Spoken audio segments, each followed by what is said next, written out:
Sebelum ada ruang dan waktu, Sang Maha Penguasa semesta menciptakan 5 makhluk untuk menjadi perpanjangan tangannya, agen atas kekuasaannya.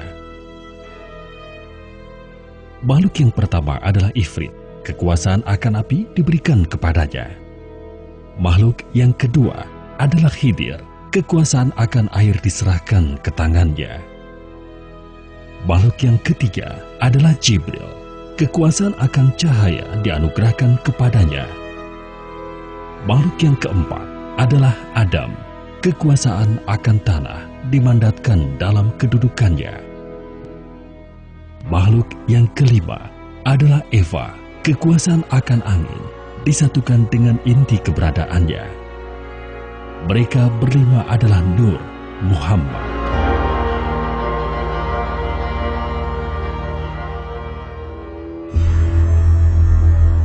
Sang Maha memerintah, kemudian menyampaikan kehendaknya kepada mereka untuk menciptakan sebuah dunia yang berbeda dari alam rohani tempat mereka sekarang berada. Dengan kekuasaan yang diberikan Yang Maha Pencipta yang tiada bandingannya, kelimanya bekerja sama memanfaatkan ilmu dan kekuasaan yang telah diberikan kepada mereka.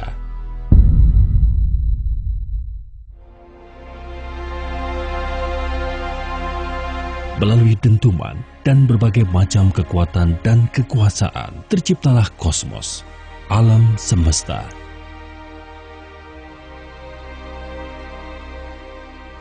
Yang Maha memberi manfaat puas dengan penggunaan kekuasaan atas penciptaan yang telah diberikan kepada mereka. Yang Maha Bijaksana kemudian berpesan, mereka boleh melanjutkan penggunaan akan kekuasaan tersebut, tetapi jangan sekali-kali bermain-main dengan roh, esensi utama yang menyusun eksistensi mereka di alam rohani. Nur Muhammad mendengar dan menerima perintah tersebut.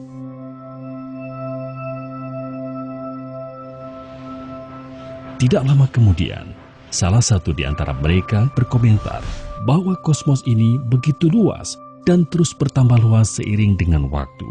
Sayang sekali jika hanya mereka berlima yang menikmatinya.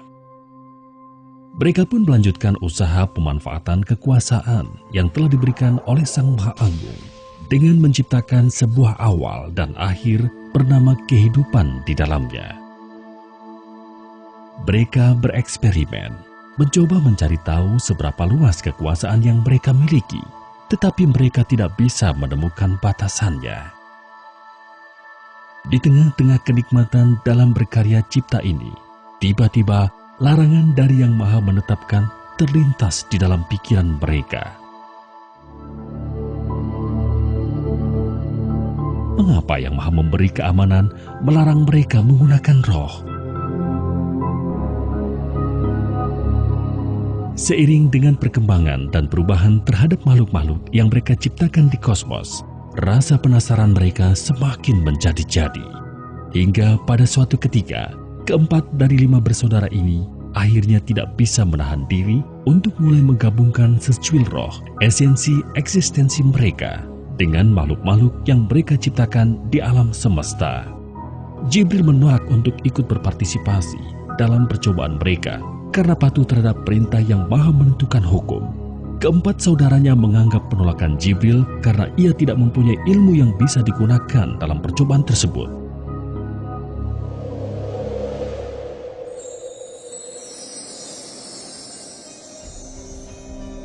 Setelah mencoba, mereka berempat sangat gembira mengetahui kombinasi 2 hal yang berasal dari 2 dunia yang berbeda, menciptakan makhluk-makhluk baru yang unik, berbeda dengan semua makhluk yang pernah mereka ciptakan sebelumnya.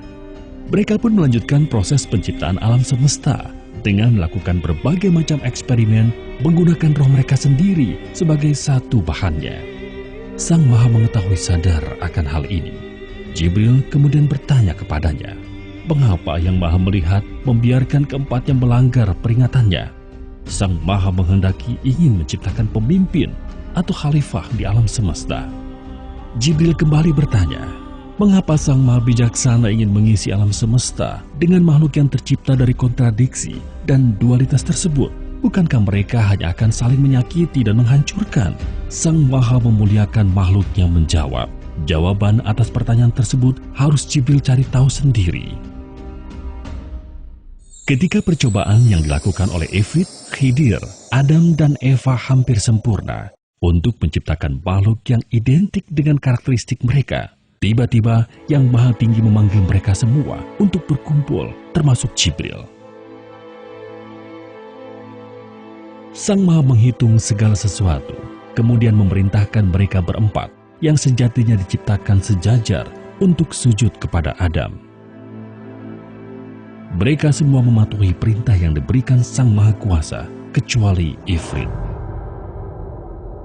Ketika ditanya, mengapa ia tidak mematuhi perintah Yang Maha Pengasuh, Ifrit menjawab, karena ia lebih mulia daripada Adam, karena ia diciptakan dari api, sementara Adam diciptakan dari tanah. Karena jawabannya tersebut, Ifrit pun diusir dari alam rohani untuk turun ke alam nyata.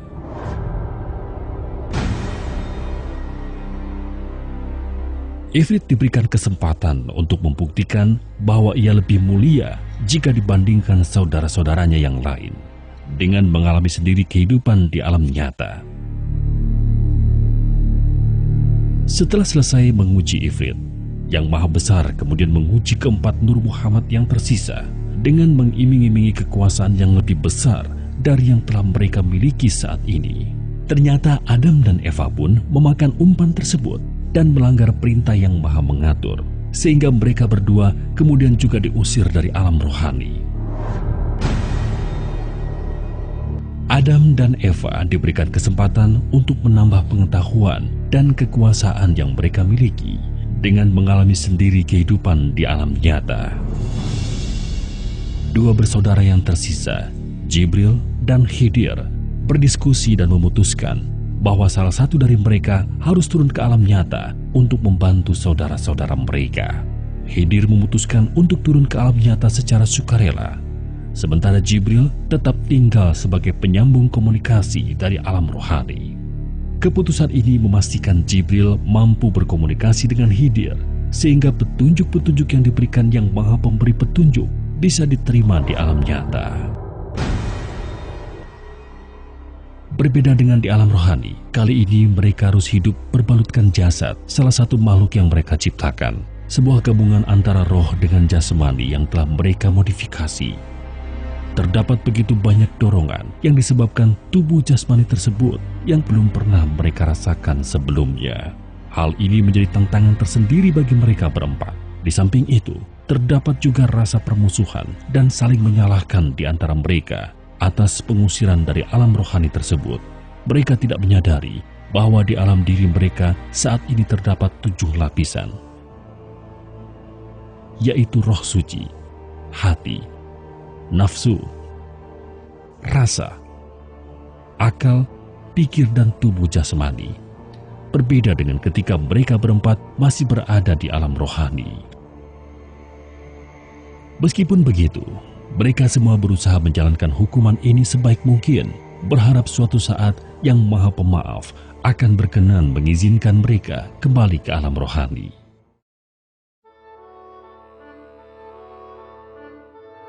Setelah beberapa waktu, turunlah perintah dari Yang Maha Menyeimbangkan bahwa mereka harus berkembang biak dan mengisi alam nyata dengan anak-anak mereka. Pada awalnya, perintah tersebut tidak menjadi masalah bagi mereka. Secara perlahan-lahan namun pasti, mereka berhasil membimbing anak-anak mereka bagaimana cara bertahan hidup di dunia yang keras.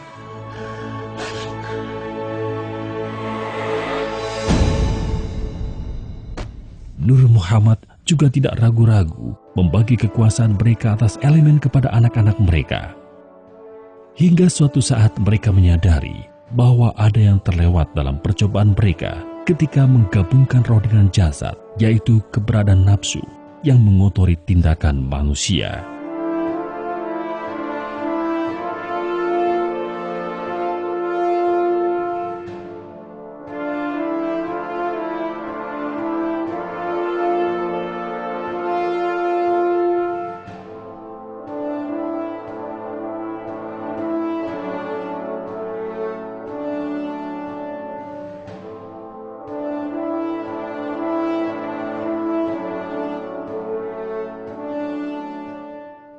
Anak-anak mereka, makhluk yang mereka sebut manusia, memiliki kecenderungan untuk dikendalikan dorongan tubuh jasmani mereka daripada rohnya.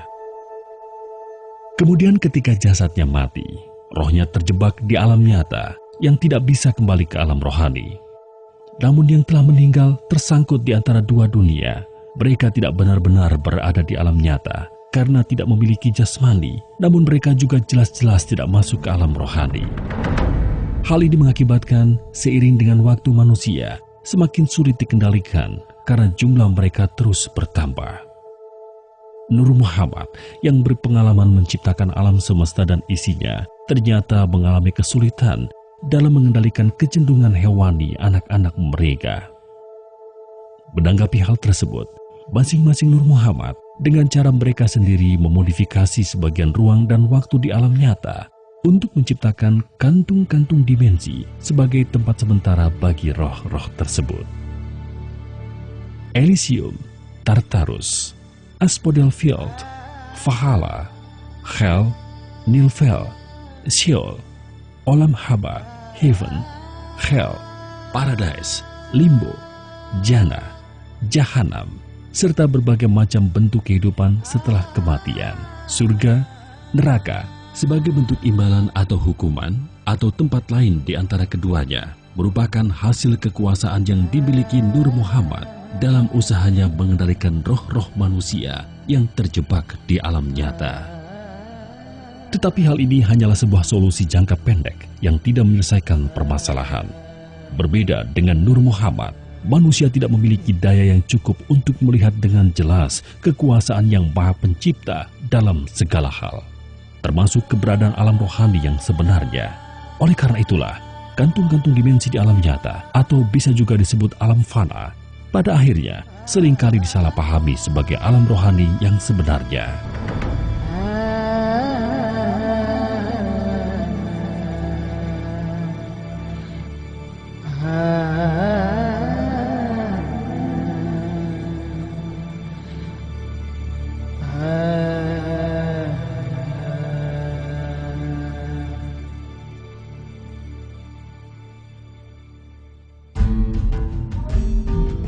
Nur Muhammad memohon kepada Sang Maha Kuasa untuk diberikan petunjuk dalam mengatasi permasalahan yang semakin besar ini.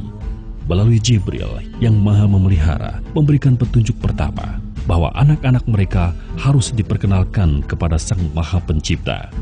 Nur Muhammad pun akhirnya memikirkan berbagai macam cara untuk melakukan hal tersebut. Ifrit menunjukkan kedahsyatan api yang dapat melindungi manusia dari kerasa dunia, sekaligus menghancurkan manusia dalam memperkenalkan kekuasaan yang maha menghidupkan dan maha mematikan. Khidir mengajarkan akan kehidupan yang hanya mungkin terpelihara karena adanya air yang mereka minum, dalam memperkenalkan kebijaksanaan yang maha memelihara. Adam memperlihatkan kemuliaan bumi dan tanah yang mereka injak dalam memperkenalkan keluhuran yang maha pemurah. Eva memberikan pemahaman akan kelembutan sekaligus kekejaman udara yang mereka hirup dalam memperkenalkan keadilan yang maha nyata sekaligus gaib. Usaha memperkenalkan umat manusia kepada Sang Maha Pencipta berlangsung hingga puluhan ribu tahun. Akibat situasi yang menyebabkan mereka diusir dari alam rohani, Nur Muhammad lebih suka bekerja sendiri-sendiri.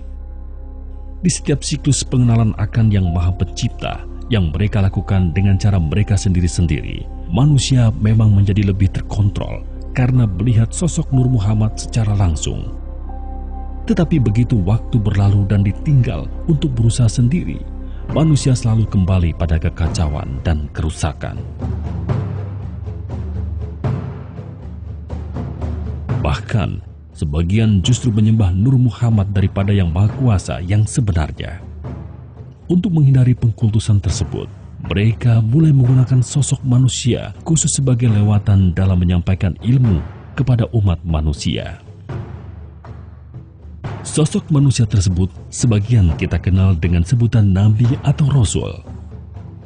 Jika satu cara tidak berhasil, maka akan dilakukan modifikasi dan melakukan pendekatan baru. Tidak jarang Nur Muhammad juga harus menekan tombol reset menghancurkan kebudayaan manusia yang dianggap terlalu menyimpang agar bisa memulai proses tersebut dari awal. Itulah sebabnya terdapat jutaan agama dan kepercayaan di sepanjang sejarah umat manusia.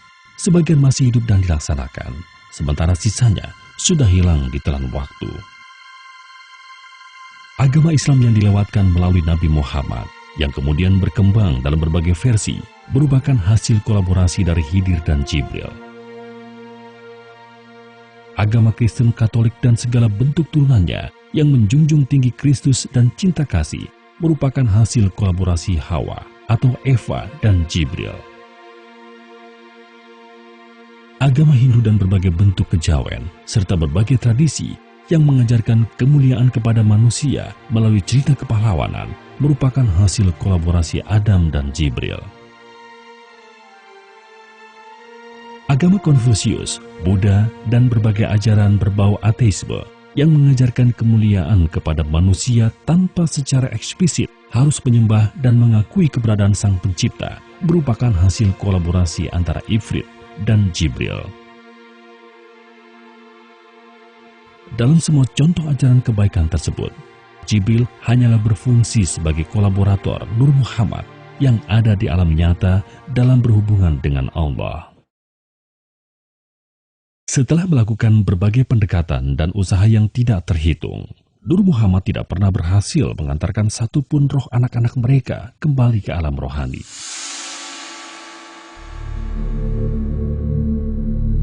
Sehingga mereka pun akhirnya berkumpul, bersama-sama melepaskan diri, dan menghilang dari panggung alam nyata dan alam fana.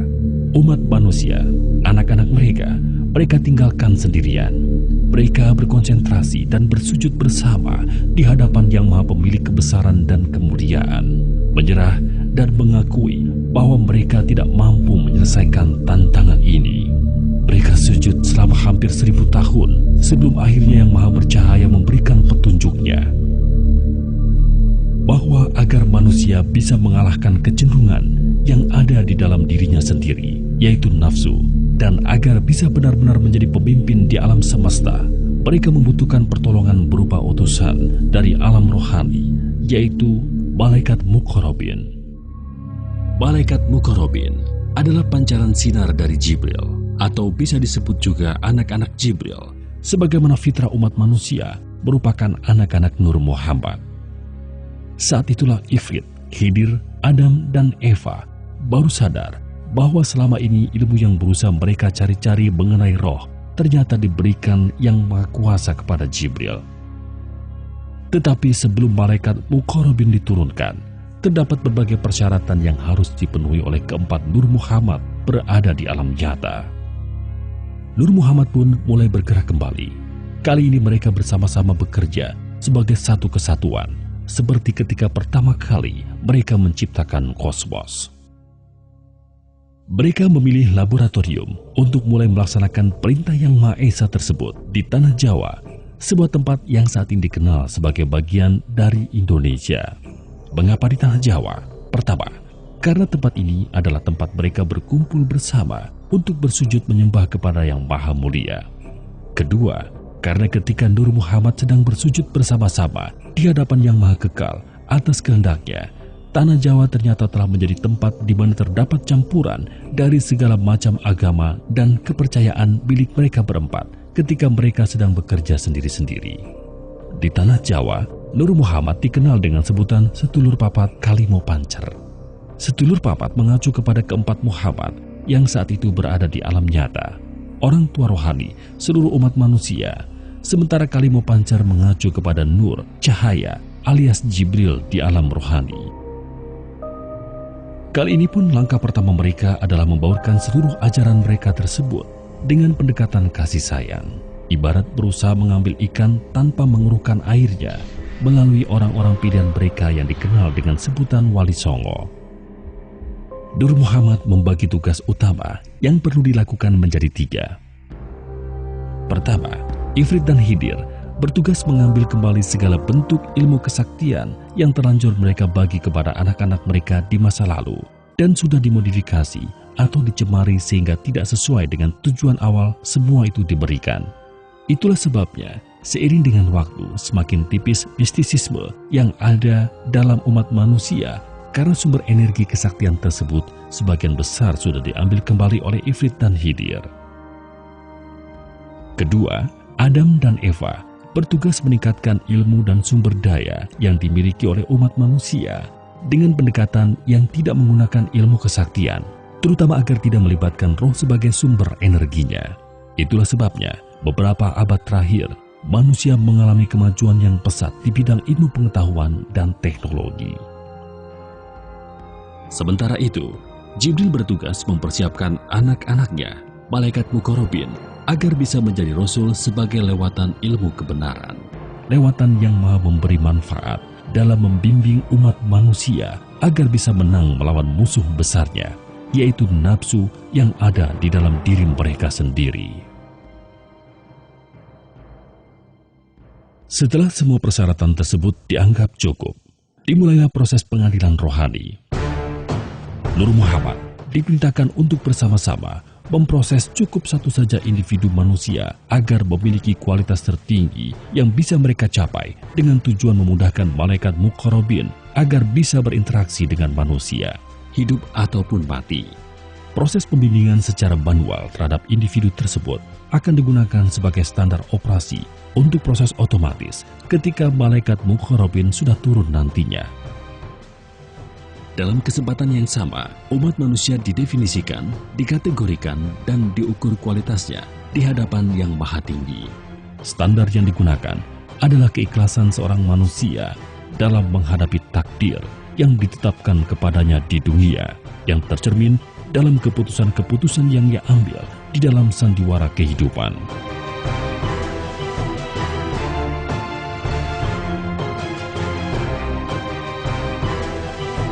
Semakin tinggi kualitas keimanan manusia di hadapan Yang Maha Esa, semakin banyak dan berkualitas malaikat Muqarrabin yang diutus untuk membimbingnya.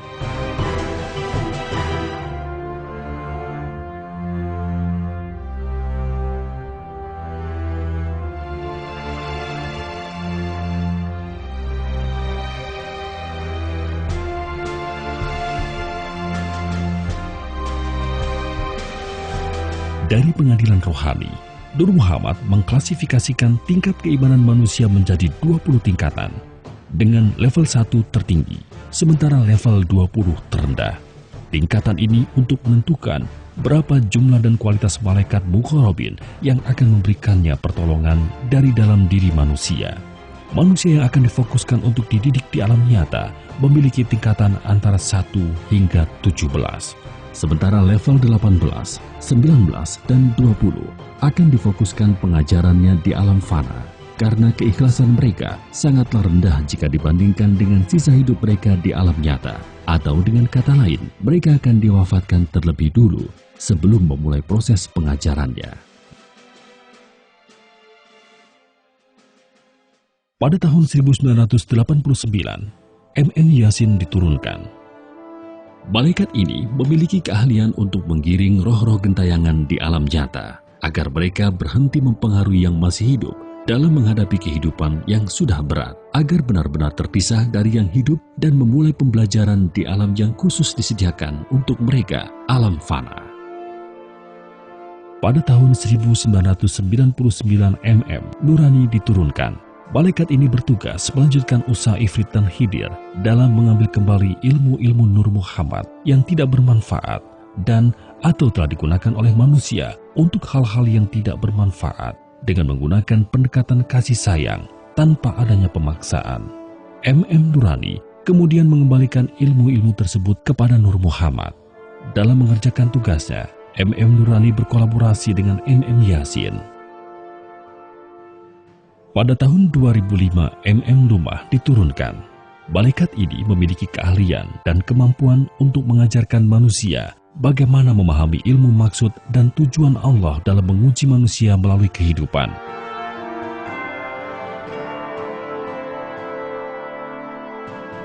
Agar manusia mampu sadar untuk berusaha sebaik mungkin dalam menghadapinya, agar lulus ujian kehidupan tersebut. Kelulusan atas ujian kehidupan merupakan modal utama manusia agar segala tindakannya bisa dilakukan dengan niat hanya karena Allah, sehingga pada akhirnya akan mampu berakhlak mulia yang sebenarnya, sebagaimana tujuan awal manusia diciptakan, menjadi pemimpin bagi alam semesta.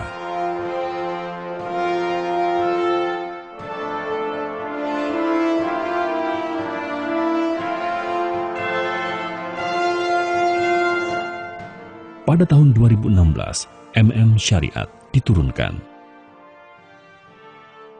Malaikat ini memiliki energi dan keahlian untuk menggerakkan manusia agar mampu hijrah dari kecenderungan untuk berbuat baik dan buruk yang sifatnya relatif di hadapan sesama manusia, menjadi kecenderungan untuk berbuat benar yang sifatnya absolut di hadapan Yang Maha Mulia. Dalam melakukan tugas mereka, Lumah berkolaborasi dengan Syariat.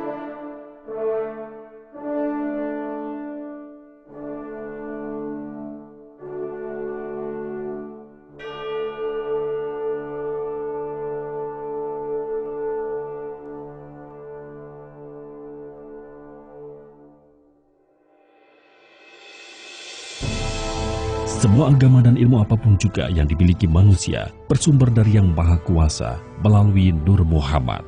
Sekarang Nur Muhammad pula lah yang akan menyatukan semua itu menjadi agama Allah. Agama Allah adalah ilmu yang mengajarkan manusia agar mampu berserah diri kepada Allah secara benar, yang hanya bisa dilakukan ketika manusianya mampu mengalahkan nafsu di dalam dirinya sendiri. Atau dengan kata lain, bukannya diperbudak nafsu, hati dan tindakannya bisa berada di bawah kendali fitrah. Secara syariatnya, agama Allah menggunakan ajaran Islam karena malaikat muqarrabin dididik di alam rohani dengan cara Islam. Tetapi Islam kendali fitrah, bukan Islam kendali nafsu.